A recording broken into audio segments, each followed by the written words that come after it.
붉은 백일홍과 바다괴물 이무기.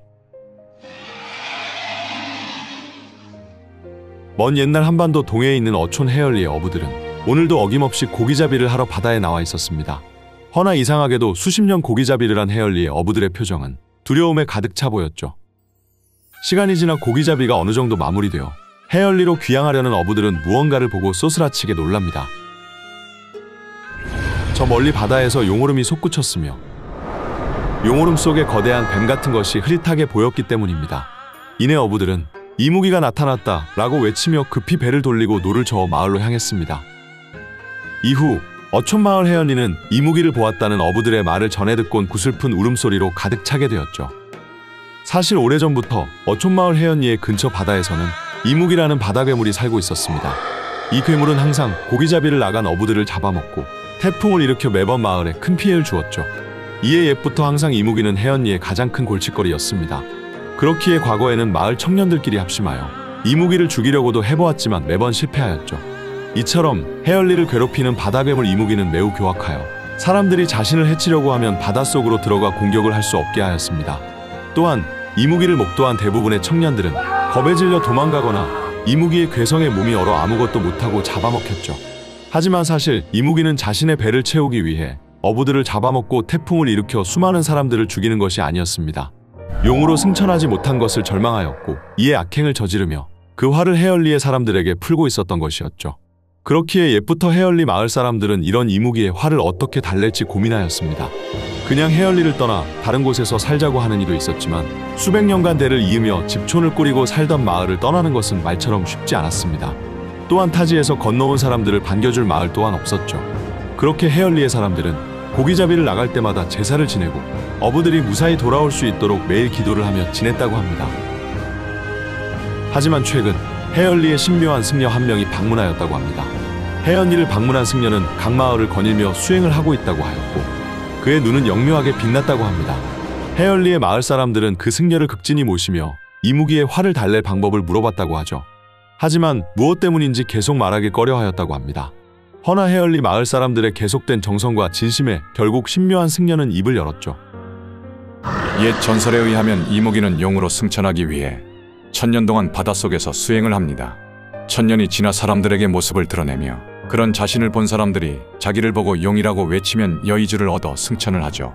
허나 이무기를 보고 뱀이나 흉물이라고 놀라서 외치면 이무기는 다시 천년을 수련해야 한다고 합니다.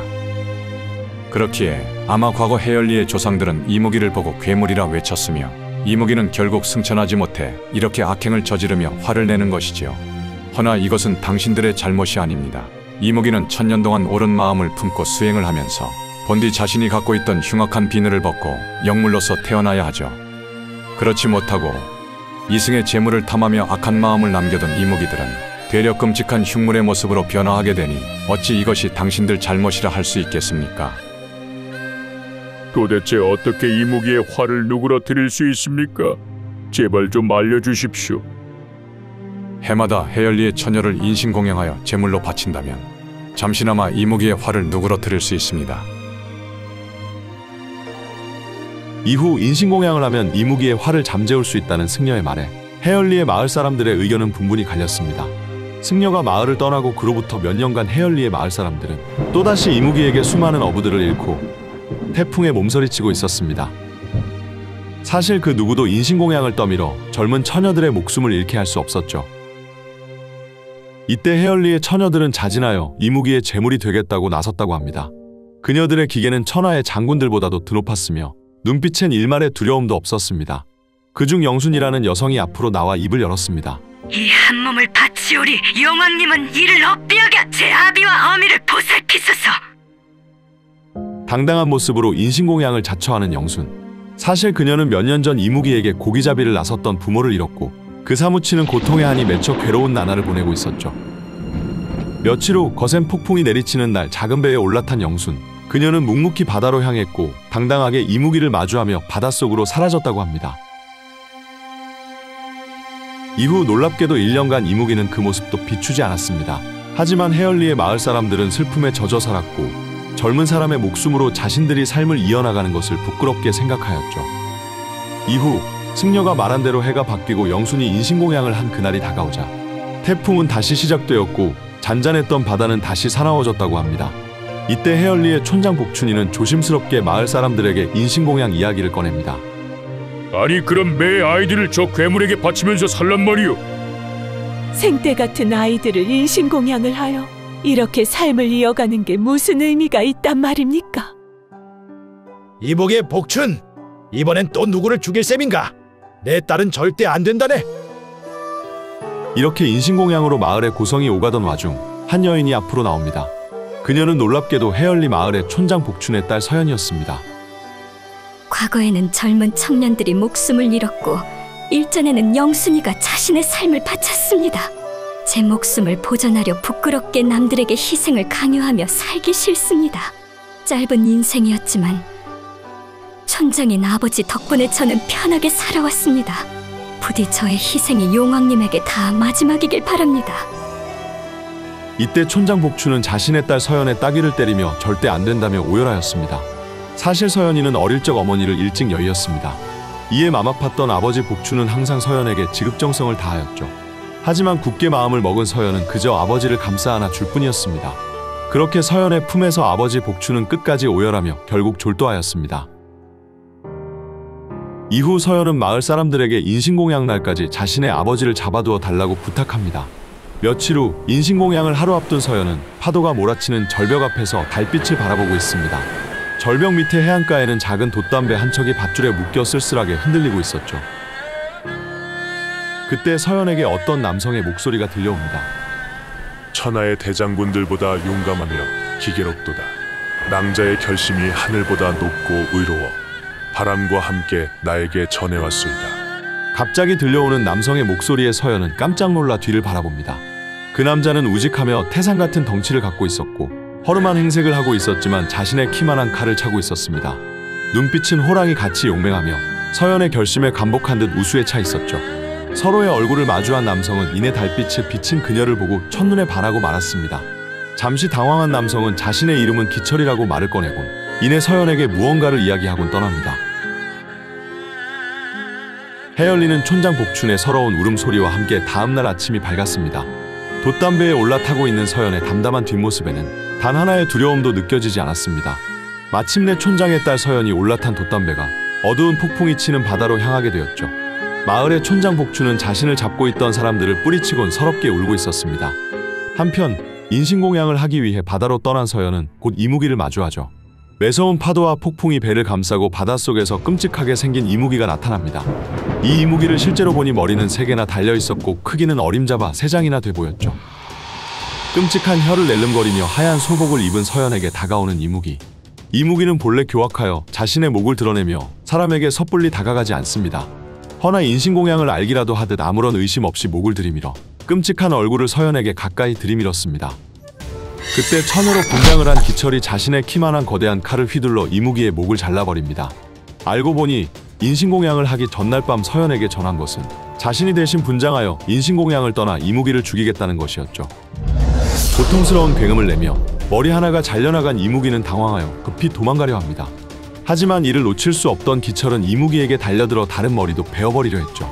어찌나 힘이 세던지 자신의 몸에 달라붙은 기철을 이무기는 단숨에 던져버리고 바닷속으로 사라집니다.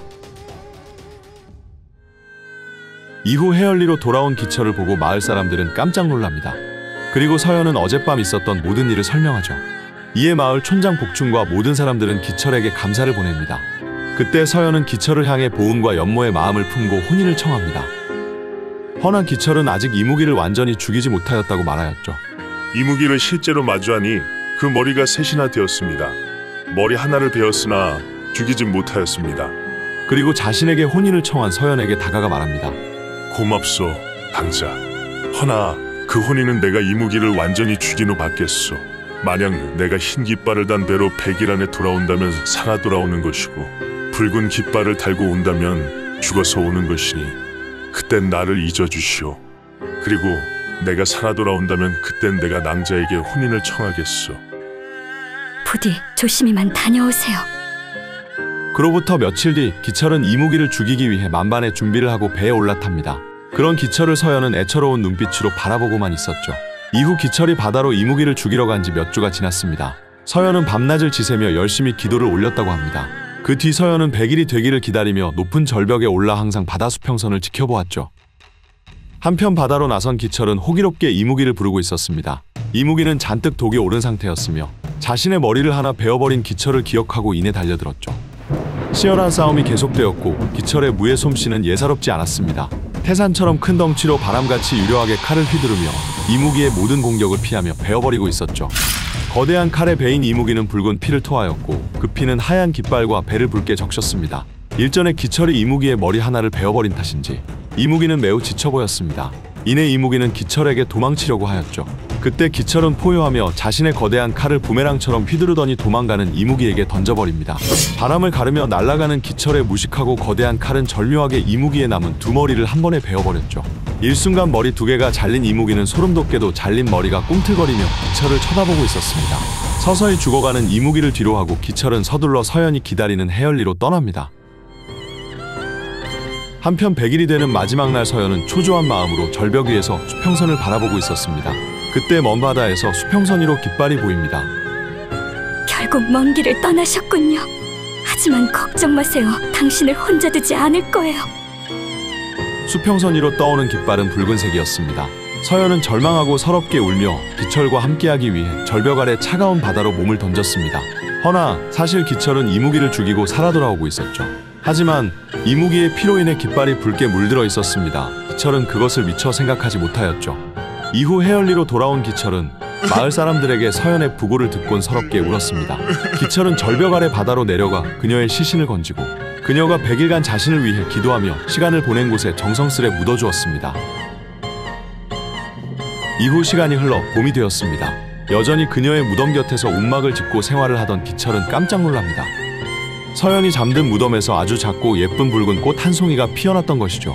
기철은 이 꽃을 조심스레 쓰다듬으며 서연의 온정과 사랑이 꽃으로 다시 태어났다고 생각하였습니다. 이후 조그맣고 예쁜 붉은 꽃은 기철 곁에서 100일 동안 피어 있다가 시들었다고 합니다. 기철은 그 꽃이 100일 동안 자신의 곁을 지키며 사랑을 밝혀주었다고 하며 그 붉은 꽃을 백일홍이라 불렀다고 합니다. 사실 낭자를 처음 보았을 때 난 너무 무서웠다네. 낭자는 나보다 훨씬 강했기 때문이지. 왜 쓸데없이 이렇게 곱고 강하게 태어났는가. 이후 절벽 위에서 서연의 무덤을 지키며 살았던 기철을 보았다는 사람은 더 이상 없었습니다. 허나 매년 봄이 오면 서연의 무덤에서 피어오른 백일홍에 노란 나비 한 마리가 항상 앉았다고 합니다.